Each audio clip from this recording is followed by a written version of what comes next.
भारतीय कम्युनिस्ट पक्ष, सेवादल, पुरोगामी समिती आदींच्या वतीने राष्ट्रपिता महात्मा गांधी यांच्या पुतळ्यास क्रांतीदिनी अभिवादन। याबाबत अधिक वृत्त असे की धुळे शहरातील महात्मा गांधी पुतळा या ठिकाणी आज राष्ट्रपिता महात्मा गांधी यांच्या क्रांतीदिनी निमित्ताने या ठिकाणी भारतीय कम्युनिस्ट पक्ष, सेवादल, पुरोगामी विचारमंच समिती आदी पदाधिकाऱ्यांच्या वतीने या ठिकाणी क्रांती दिनानिमित्त राष्ट्रपिता महात्मा गांधी यांच्या पुतळ्यास पुष्पहार अर्पण करून अभिवादन करण्यात आले। परंतु या परिसरात महापुरुषांच्या पुतळ्या परिसरात धुळीचे साम्राज्य वाढले असून पुतळ्यांवर धूळ साचलेली असल्याने या ठिकाणी भारतीय कम्युनिस्ट पक्ष, सेवादल, पुरोगामी विचारमंच यांच्या वतीने या ठिकाणी तीव्र निषेध व्यक्त करण्यात आला।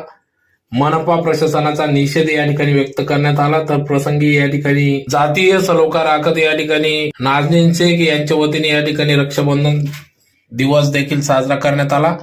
तर प्रसंगी या ठिकाणी कॉम्रेड पोपटराव चौधरी, बाबा आतेकर, हरिश्चंद्र अण्णा लोंढे, नाजनीन शेख, गोपीदादा लांडगे आदी सर्व पदाधिकारी या ठिकाणी उपस्थित होते।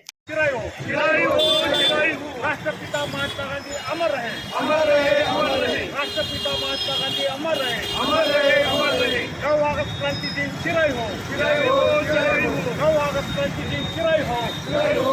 राष्ट्रपिता महात्मा गांधी अमर रहे, अमर रहे, अमर रहे। राष्ट्रपिता महात्मा गांधी अमर रहे, अमर रहे, अमर रहे। 9 अगस्त क्रांति दिन चिराई हो, चिराई हो, चिराई हो। भारतीय स्वातंत्र्यामध्ये शहीद झालेल्या जवानांना लाल सलाम।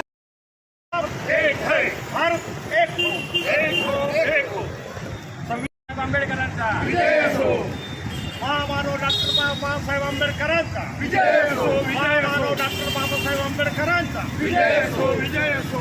15 ऑगस्ट 1947 ला आपला देश भारत स्वातंत्र्य झाला, परंतु स्वातंत्र्याची लढाई ही 1885 पासून सुरू झालेली होती। या दीर्घ काळामध्ये स्वातंत्र्यासाठी अनेकांनी अनेक प्रकारचे प्रयत्न केले, आपलं लक्षणीय योगदान दिलं। पारतंत्र्याच्या काळात ब्रिटिश राज्यकर्त्यांचा तुरुंगवास भोगला, लाठ्या सहन केल्या, शिक्षा सहन केल्या, परंतु महात्मा गांधींनी त्यांच्या अहिंसक मार्गाने तो निशस्त्र लढा इंग्रजांच्या विरुद्ध उभारला। त्याचं खरं श्रेय स्वातंत्र्य मिळविण्यामध्ये आहे। आणि